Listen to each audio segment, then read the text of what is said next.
Are women more conservative than we think they are? Do women have secretly conservative beliefs? Today, we're going to talk about a recent survey that everyone has been talking about on social media. And this survey, people are saying that this survey challenges the common belief that women are inherently more aligned with liberal ideologies.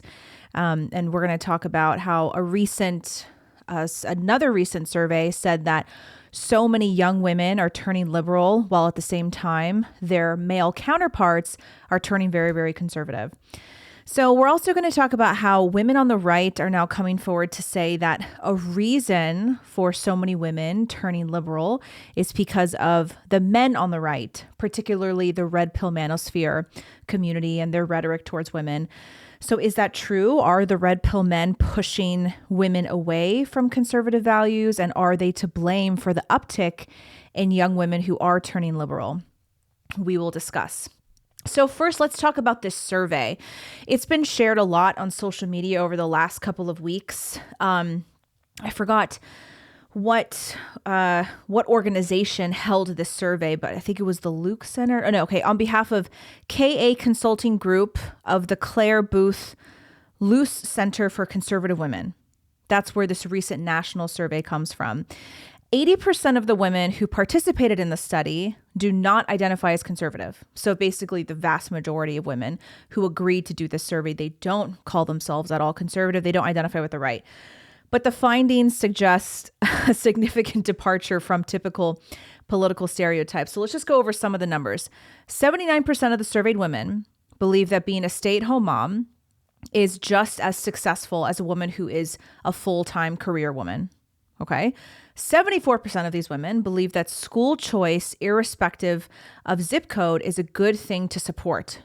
Okay. That's pretty much on the right. 71% oppose the T gender surgeries. You know what T word I'm referring to. I can't say it because I've already been shadow banned and deplatformed for talking about that topic. But 71% of the women interviewed oppose these surgeries for minors. 68% of the women interviewed aspire to be married with at least one child by their 30s. That used to be a very normal standard desire for women, but now that's considered to be on the right. That's considered to be a conservative value. 64% of the women view hookup culture as detrimental to women, and 62% of these women surveyed disapprove of the T people, you know what I'm talking about, participating in women's sports. Okay. So we can take a look here at this tweet from Andrea Mew. I think it's Andrea. That's how you pronounce her name. She's a writer for Evie, and she shared the results of this survey. And it was originally shared by, I don't know what publication it is that she screenshotted here, but the title of the article is Survey. Most young women hold conservative beliefs, but hide them. And she laid out some of these statistics that we just went over. And she said, yet only 20% of these women identified as conservative. So this is kind of interesting, right? I find this to be kind of compelling because contrary to many studies that depict a left-leaning trend among women, this survey suggests that there is a big discrepancy between public perception and private convictions. In other words, most of the women are concerned with how they're going to be perceived in the public if they come forward and express their conservative views. So they are essentially secretly conservative, even though they present themselves as liberal. According to the survey, 75% of the women interviewed prefer to avoid conflict.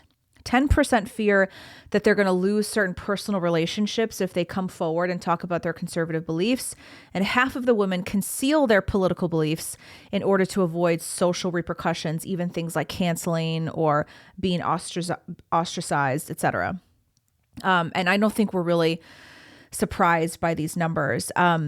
I'll tell you a little bit more about that in a second. First, I want to tell you about The Shift, my women's health group. Enrollment is open. I'm really excited to open enrollment this month because we have a really great May challenge. We're focusing on healthy hormones this month. We're boosting progesterone and lowering stress. And now's the time to jump in and join us. We're working on 7 healthy habits this month that are going to help you naturally balance your hormones. Progesterone is the key mood and sleep stabilizer. It's incredibly important for healthy menstrual cycles, for fertility, for maintaining pregnancy. It's also a really important hormone to look at if you are perimenopausal because progesterone naturally starts to plummet at that stage in your life. In The Shift, we also do weekly workouts, weekly recipes. We have weight loss programs. We've got a ton of webinars and interviews with experts that are only available in The Shift, mostly because I can't post that stuff on YouTube because it's considered medical misinformation. We just have a lot of great resources in The Shift and hundreds of women who are there to support each other. Many are on a weight loss journey. Many are just there to balance their hormones. Many are there to heal from postpartum, heal from birth and pregnancy. So it's a great place to be. So go to the show notes, click the link, join us. It's super affordable. It costs like 2 lattes a month and you get a lot of stuff within the group. So let me know if you have any questions and I look forward to seeing you there. Women only. Sorry guys, just women allowed in the group. Okay, I can understand the hesitation of not wanting to come forward with your conservative views. I can understand that, especially as a woman. I mean, I lived in San Francisco during the Trump era. I lived there from early 2017 to January of 2020. So I got out of San Francisco right before the COVID pandemic. My husband and I got out just in the nick of time. So as a person who was anti-abortion, anti-mass immigration, anti-gender theory, like I held all of these very conservative political views.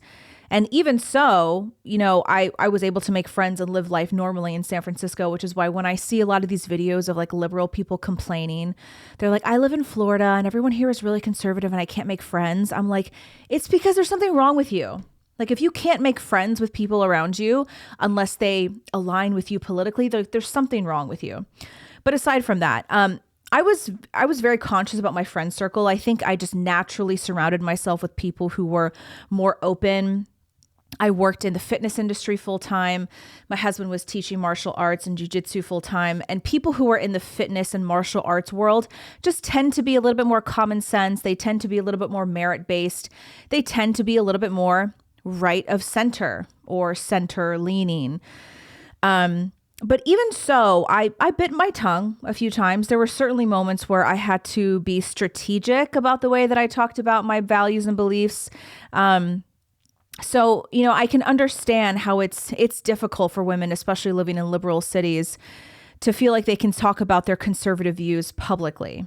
But in general, this inclination to hide conservative views could be attributed to the systemic influence of educational institutions, right? So from a young age, women are exposed to a predominantly leftist worldview. Men too, of course, but we're going to talk about how the personality differences between men and women will manifest themselves in a little bit. You know, you talk about government-run schools and then higher education environments, particularly in fields like social sciences, education, psychology, women's studies, all of these programs and majors that women generally lean towards, while men will generally, they're more often to lean towards things like science and engineering, STEM, medicine, etc. All of these sort of liberal arts degrees, they tend to reinforce a very narrow set of ideological perspectives. So this early and ongoing exposure, it definitely shapes political beliefs and it can create a bias towards progressive ideals, even if privately. So that plays a really big role in a lot of these women who feel like, you know, they may go into school. So for example, when I went to college and graduate school, I came from a very sort of traditional American conservative Christian family. My parents were never like super political people, but I know they voted Republican. My dad was very patriotic. He served in the military, and I just had sort of normal beliefs. When I went to college, I didn't consider myself conservative or a liberal because back then nobody was really political. Like you didn't see that many students who were super political. But you get shaped by these mainstream machines and by higher education. And then it becomes like, oh, I have to be a feminist because I support women. Yeah. I have to believe in the gender wage gap. I have to believe that abortion is about choice for women. So it does play a role in the way that women's values are shaped, or at least their public perceptions are shaped. And then social media plays a crucial role too, distorting young women's political expressions. You got things like TikTok and Instagram that not only serve as news sources, but are now major echo chambers for far left ideologies. And these echo chambers punish dissent. They punish anyone that doesn't conform to the beliefs. You get shadow banned or deplatformed if you come forward and espouse conservative beliefs. Trust me, I know. It's all happened to me. I've been banned permanently from TikTok. I have had my stuff taken down on Instagram. I've been demonetized, and I've had permanent warnings and medical misinformation stuff slapped on my YouTube before. It's all happened to me because it's all happened to anyone really on the right, unless you have the machine of like Daily Wire behind you, which is, everyone kind of suspects that they're in bed with YouTube anyway. Like the only conservative content creators who were excelling during the 2020 COVID pandemic were the ones with Daily Wire. Like, what a coincidence. So unless you have major support from an organization that is like, making deals with YouTube, if you're someone on the right, like you will be canceled, you will be deplatformed, shadow banned. So the resulting social pressure can be overwhelming, which can force many women to conceal their true beliefs to avoid backlash, to avoid conflict, that could potentially affect their social standing and even their personal relationships. Because now you think about the online mob. If a person says something on Facebook or Instagram that's not part of the mainstream narrative, whether it's about the pandemic or abortion or marriage or anything else, they will get canceled. People will come after them. They will try to find out where you work, and they'll try to get you fired from your job. That happened to me once. I think I said something about, I think it was in 2020. I said something about George Floyd, and somebody saw that I used to teach. They thought I still taught there. I used to teach at a boxing gym in San Francisco. And this girl went on the boxing gym's page, and they were like, you need to fire Gina. And they were like tagging me and saying they need to fire me because I'm a racist and a bigot. And little did she know, like the owner of that boxing gym was like just as bigoted as I was. But that's what they try to do. They try to get you canceled. So back to this survey. So is this survey a beacon of light? Is it encouraging to know that most women hold these traditional values, like wanting to be married with kids by the time you're in your 30s, not supporting hookup culture, valuing stay-at-home moms, supporting school choice? Is it comforting to know that women actually believe these things? Well, there are a couple of layers to this. Okay, let's get into the first layer. The first layer is I'm not surprised by the results of these surveys. Okay, let me tell you, as someone who has lived in some very liberal areas over the last 10 years before I settled back down in the South. I grew up in the South, went to school in Atlanta, and then went to graduate school in Boston, then traveled around the world. And then I lived in some pretty liberal areas in the United States. I lived in San Francisco. I lived in DC. So people who live in more conservative areas, they may be shocked at the results of this survey, but let me tell you, I'm not surprised at all. I have made a lot of friends over the last 10 years and have met a lot of women that claim to be intersectional feminists who would never ever vote for a conservative politician. But yet after spending some time with them or even having a conversation or two with them, it becomes pretty clear that they actually hold a lot of the same beliefs that conservative women have. You might be surprised. For example, I remember having a conversation with this girl in San Francisco. She was like your typical hippie Californian who did sound baths and marched in women's marches and didn't shave her armpits. And we talked about hookup culture and marriage.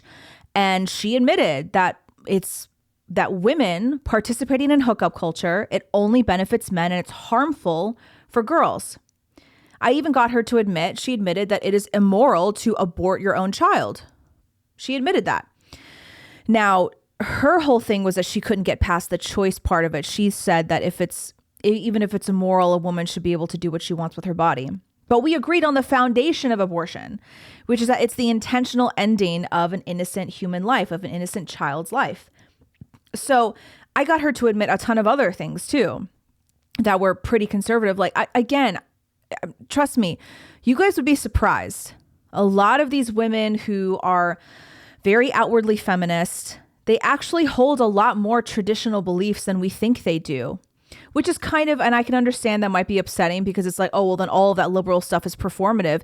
In a way it is, because they are trying to fit in a way. And we're going to get into the personality differences about why women try to do that in a minute. But it can be a little bit frustrating because I saw a lot of women in San Francisco, just like this one, who were typical Californian feminist liberal, and they actually hold a lot of traditional conservative beliefs that they don't even recognize or maybe even identify as conservative beliefs, but they are. So yeah, there are a ton of women out there who hold these beliefs. I'm not surprised at all by the results of this survey. This is why when I see the discourse online about women being naturally liberal, it just kind of makes me laugh because people say that it's in women's nature to be liberal. You've probably seen this before. I wish I'd pulled up some tweets because there are tons of tweets these days circulating online explaining about how that's just how women are. Women are naturally liberal.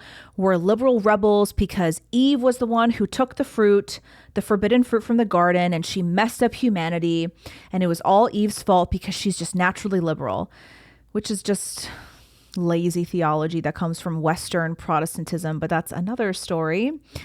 I think I'm going to do a video soon about my conversion to Orthodoxy. And a lot of it is, a lot of what really brought me to the light was understanding the lazy theology of Western Protestant Christianity. And a lot of that comes from the ideas of original sin and the Immaculate Conception and the role of women and the role of Eve, etc. But again, that's another story. So you see a lot of these things online where Western Protestant Christians will try to claim that women are naturally liberal because of what Eve did in the garden. It's nonsense. It's nonsense to believe that women are naturally inherently liberal, even down to looking at the 1984 presidential election. Have you guys seen that map? Let me see if I can pull it up. The 1984 presidential election was when 49 out of 50 states were solid red. 94 out of 50 states. See, okay, here it is. Let me pull it up. 1984. Look at all the red states. 49 out of 50 states, solid red. And you want to tell me that women are just naturally liberal voters? We're just inherently liberal? It's nonsense. So no, women are not naturally liberal, but there is a but. But it is discouraging to know that so many women hold these more conservative beliefs, but are too afraid to speak up about them in public. And this reveals a general personality difference of women, a general personality trait of women that we've known for a long time. We are simply more agreeable than men are. This is not a way to bash women or say that we're beneath men. It's a general personality differences. Remember, this is not a show where we pretend like men and women are the same. Here, we acknowledge that men and women have inherent biological and physiological differences. And yes, that results in general personality differences. And we see these general personality differences play out in decades-long research, in everyday life. Like, hello, have you ever met a man? Have you ever met a woman? Of course, we know that men are generally more inclined to work with things than they are with people. We know that women are generally more interested in people and in personable activities. Of course, men are generally more aggressive and they're more risk takers, and women tend to be more neurotic and more agreeable. Of course, there's that 10% rule, right? Jordan Peterson talks about this. He says 10% of women will exhibit more of the masculine qualities and 10% of men will exhibit more of the feminine qualities. It doesn't mean that you're a T word and you should change your G word. It just means that generally like 90% of women are going to be more agreeable than men are. And you have that small minority that might adopt more of the general personality traits of the other gender. And that's okay. But it's these personality differences that make us complementary, two halves of a whole that are needed to raise children successfully and holistically. And I don't think we should be scared of talking about these personality differences. I think they can give us a lot of insight into men and women. And it's unfortunate that this particular personality trait of women tends to result in a terrible voting pattern these days. We are more likely to respond to influence around us, while men are more likely to be contrarian. They're more likely to be leaders. So many women, unfortunately, will keep their true beliefs caged up inside and follow the crowd. So now I want to ask the question, is the red pill manosphere turning women liberal? Because this is the next layer that I thought about when I saw this study, because there are a lot of women on the right now, a lot, who have come forward to claim that the push of women turning liberal comes from narratives on the right, such as the red pill manosphere. And these women on the right claim that the red pill guys are pushing women away from conservatives with certain rhetoric and concepts. But first, before we take a deeper dive into that, come lose 10 pounds in 10 weeks with me. I have spots open for my group coaching program called Fit and Lean. This is a weight loss program that's designed for women who are busy, who are a little bit confused about what they should eat, what kind of workouts they should do. If you need to shed excess body fat, especially now we're approaching the summer months, maybe you have a wedding to go to, a graduation, a vacation that you want to look and feel great for, now's the time to jump in. You get a weekly coaching call with me. I give you macro guidance. You get a recipe book, a workout plan. I set you up, and we have 3 different phases of the program throughout the 10 weeks. And I've had many women who lose more than 10 pounds in 10 weeks, but that's sort of the first goal, is to lose 10 pounds in 10 weeks. And I give you a lot of the tools that you need to continue the weight loss if you need to after the program is over. A lot of support. You get access to our secret group on Mighty Network. So click the link in the show notes to join us. It is a small group coaching program, so we don't have a lot of spots open. So join in before it fills up. I'm excited to see you guys there. If you probably saw some of these before and after photos, we've had some really good success lately with this group. Okay. Remember that survey that was shared a few months ago? It was probably even last year at this point. I wish I had it pulled up, but it was a survey showing that young men are turning very conservative while young women are turning very liberal. And the two numbers on the graph just separated from each other quite drastically. And this survey became the talk of town. Everyone was like, why is it that women are turning more liberal? Why is it that men are turning more conservative? And these are young men and women, like late teens, early 20s. And this is where a lot of the rhetoric came out, where people were like, it's because it's pointless to try to turn women conservative because they're all liberal. They're just born liberal because of Eve. Okay. But then another part of the conversation that came up was a lot of these female influencers on the right came forward to claim that the reason this discrepancy was happening is because the right is not welcoming to women. And these women talked about the red pill manosphere, especially this pocket of men online who talk about the gynocentric society that we live in. They talk about how marriage and divorce is heavily skewed in women's favor, how women are given all sorts of shortcuts in life while men are generally ignored and neglected.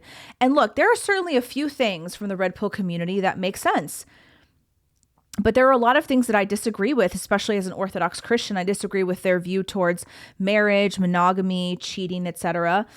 A lot of these red pill guys believe that men are designed to have multiple partners, so a woman should just be okay with the husband cheating because that's just the nature of men. Obviously, as an Orthodox Christian, I don't believe with that stuff, but I do think that in a way, the red pill community brings out a lot of important things that men should consider. Because it is true, of course, I'm the biggest fan of marriage, yeah, but it is true that marriage and divorce heavily favors the woman.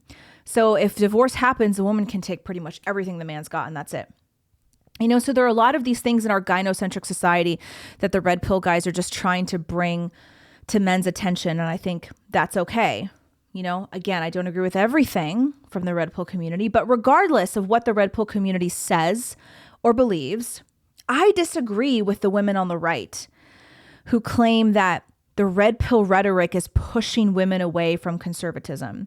And that because they claim, you've got a lot of these people like content creators like Sydney Watson and Lauren Southern who've come out lately and they say that this is the reason there is a huge discrepancy between liberal female voters and conservative male voters. And they say that if the red pill guys or if the right would just change their rhetoric and if they were nicer to women, then we wouldn't see so many of these women turning liberal. I disagree with that. In real life, most women and even a lot of men don't even know what red pill is. I think as content creators, like people who have a YouTube, they have a Twitter following, they're big on Instagram, whatever it is might be.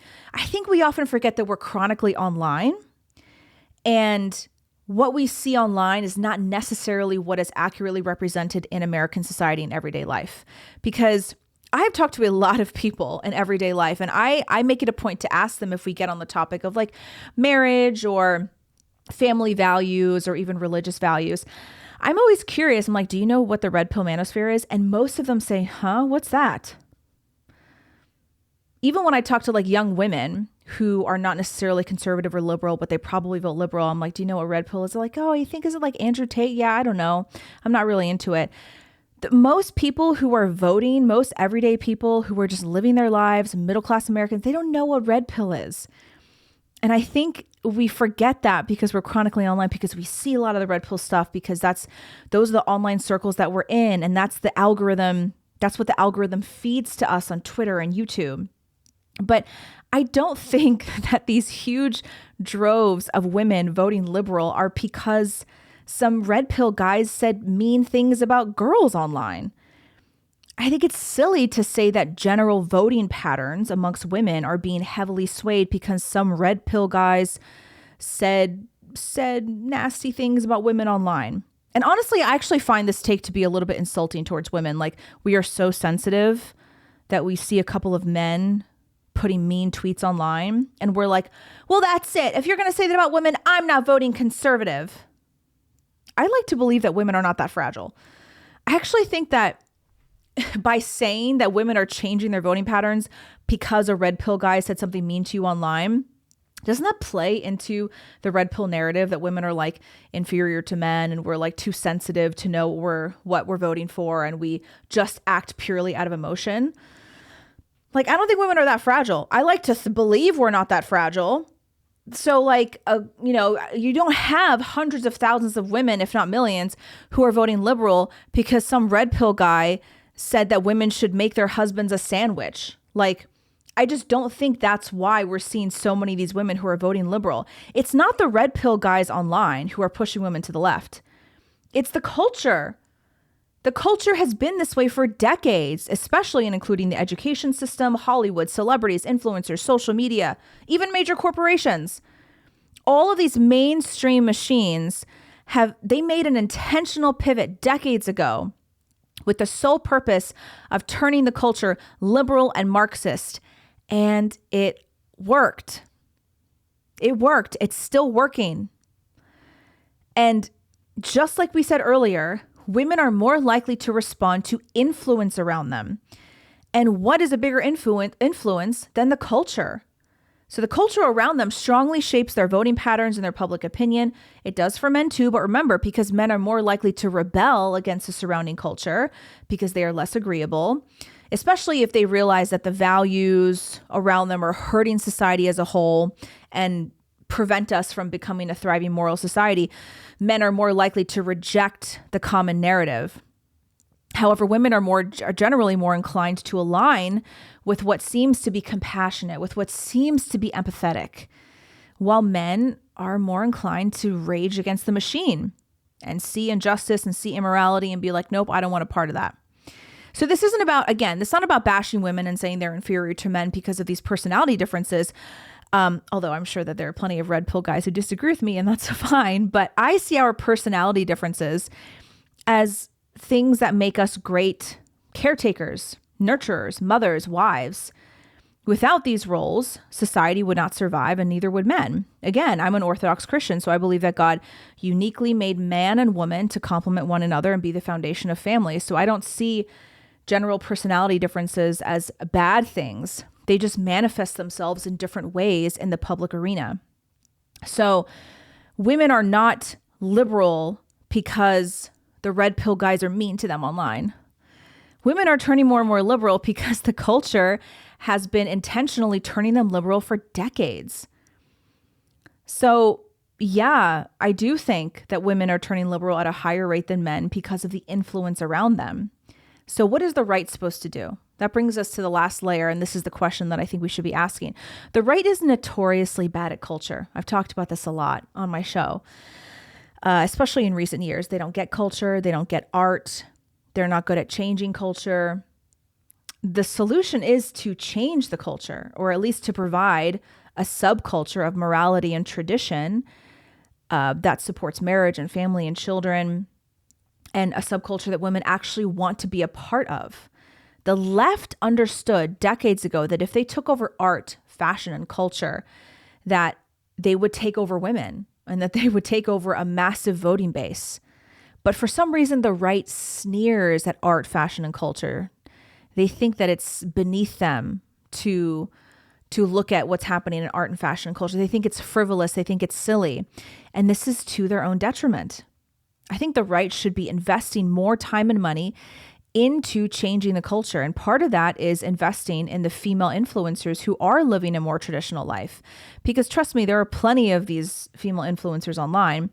They have a fairly small following, but they could totally explode and become the next Sofia Richie if they had some financial backing and support. I did a whole episode on Sofia Richie saying that her recent wedding and her pregnancy and her complete fashion transformation is doing more to improve the birth rate than most conservatives are doing today.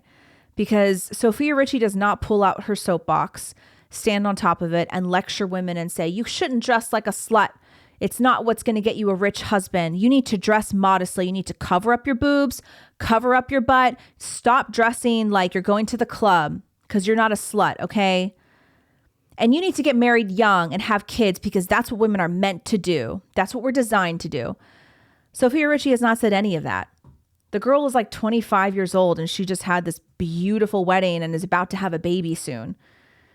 She got married young by society's standards, and she completely transformed her look, started a fashion line, and she has ushered in this new trend of old money, a conservative type of fashion, old money, more modest. You could see even just her wedding was like this sort of classic, timeless display of fashion. There was nothing trashy about it. There was nothing revealing about it, which is interesting because she used to run in the circle of the Kardashians. She used to date Scott Disick, and she used to dress more like the Kardashians did. You know, Kim Kardashian is just doing any chance she gets, she exposes her naked body. Sofia Richie is covering it all up, getting married young, having kids. And the reason why women respond to that is because she is doing it by influence. She's not doing it by lecturing. So I think the right could easily invest some more time and money into any of the female influencers online right now, just like they invest time and money into conservative podcast hosts. Like, you know, Michael Knowles and Matt Walsh, they're very supported financially so they can get their political message out. And that's a good thing. So why wouldn't we do the same for cultural figures that are going to get the message out that's going to influence young women? And this is what the right totally does not understand. Women respond more to influence and culture. You can laugh at that. You can sneer at that. You can say that we're stupid because of that. Fine. Or you can acknowledge that and you can change the culture, and then you'll see women's voting patterns change. So again, this is not about like red pill guys being mean to girls online or because women are naturally liberal. No, it's because the left successfully commandeered the culture and the right isn't really doing anything about it. This is why the right is losing so many women. It's not because of the red pill meanies. It's because the right doesn't care about changing culture. They only care about facts over feelings, which is such a stupid motto to get behind. Facts don't care about your feelings. Look at this data and statistics, huh? Okay, we're not robots. Both men and women, we're not robots. It's the stupidest motto to get behind. Facts don't care about your feelings. And yet so many of the mainstream milquetoast conservatives have just gotten behind it. So we have lost art, we've lost fashion, we've lost culture, we've lost the media. And that is why so many women are turning liberal.